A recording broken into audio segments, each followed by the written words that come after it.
E aí, pessoal, tudo bem? Passando aqui rapidinho para falar um pouquinho sobre o livro de Jó que a gente vai começar a ler agora. Por que eu quero fazer isso? Porque provavelmente quem não leu a Bíblia toda ainda, não leu o livro de Jó, porque o livro de Jó tá lá no meio do Velho Testamento. Então talvez alguns tenham desistido antes de chegar nele.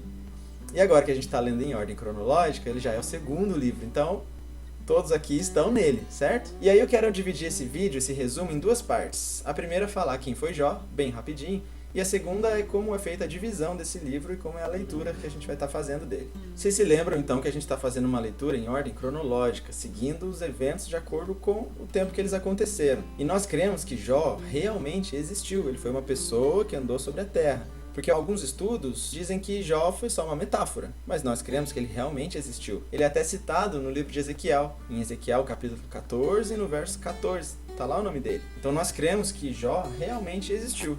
E estudos acreditam que ele tenha vivido um pouco antes da libertação do povo lá do Egito. Ele veio antes de Moisés. Agora, por que ele não está nessa história? Por que ele não estava lá no Egito como escravo? Porque os estudos dizem que ele é descendente de Naor, irmão de Abraão. Quando a gente vai lendo toda a parentela da turma que foi nascendo, a gente vê que Abraão teve irmãos. E um desses irmãos foi Naor, que provavelmente é de onde veio Jó. Por isso, ele não está sendo citado em outros lugares e por isso ele não está no Egito como cativo, porque ele não faz parte da linhagem de Abraão, do povo escolhido, do povo que tinha a aliança com Deus. E aí, por conta disso, ele tem essa história isolada dos outros acontecimentos. É como se Deus parasse a história do povo escolhido e fizesse um grande parênteses para contar a história de Jó. E eu creio que isso torna o livro de Jó mais importante e especial ainda. Por que será que Deus quis mostrar essa história, mesmo não fazendo parte da narrativa principal? O Espírito Santo nos revele isso. E agora a segunda parte, como vai ser a leitura, como ele é dividido. Porque Gênesis ele foi uma leitura fácil, certo? É um livro de entendimento fácil. Porque as suas histórias elas são contadas com início, meio e fim.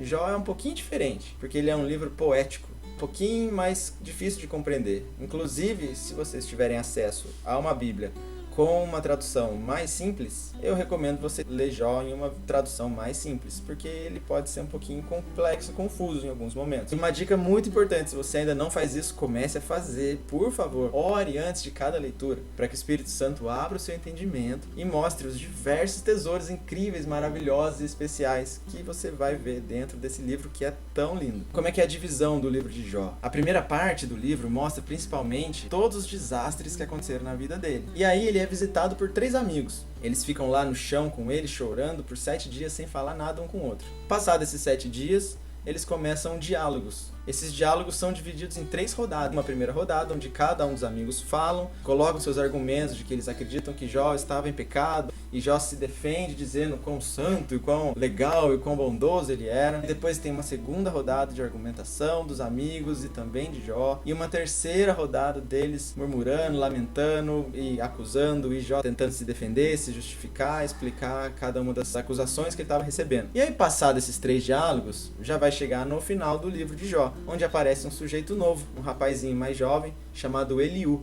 Ele traz novos argumentos para aquilo que Jó estava passando, ele mostra um novo ponto de vista, que também é muito legal de ver. E aí, finalmente, é a conversa de Deus com Jó. E já é bem o finalzinho do livro. Deus conversando com Jó. E termina o livro, então, com a restauração de Jó e todos os anos que ele viveu depois, com a sua nova vida restaurada. Não é um livro longo, a gente vai ler ele em 12 dias. Seja perseverante, não desista, vai valer a pena. E para terminar o vídeo, eu quero só dar uma dica para quem está atrasado na leitura. Olha só, pausa Gênesis, vai para Jó, tenta ler Jó em dia. E aí, conforme você termina a leitura de Jó, você volta onde você parou lá em Gênesis. Então, no primeiro dia, lê os primeiros capítulos de Jó. Se tiver um tempo sobrando, volta para Gênesis e lê um pouco de Gênesis.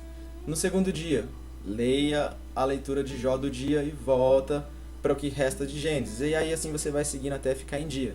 Porque aí você acompanha junto com a gente no dia a dia e talvez isso te motive a não desistir, tá bom? Vamos ser firmes, vamos ser valentes, vamos conseguir ler a Bíblia inteira esse ano, hein, pessoal? Em nome de Jesus. Todos aqui desse grupo vão ler a Bíblia inteira. Em nome de Jesus. Deus abençoe. A gente vai se falando no grupo. Tchau. Tchau.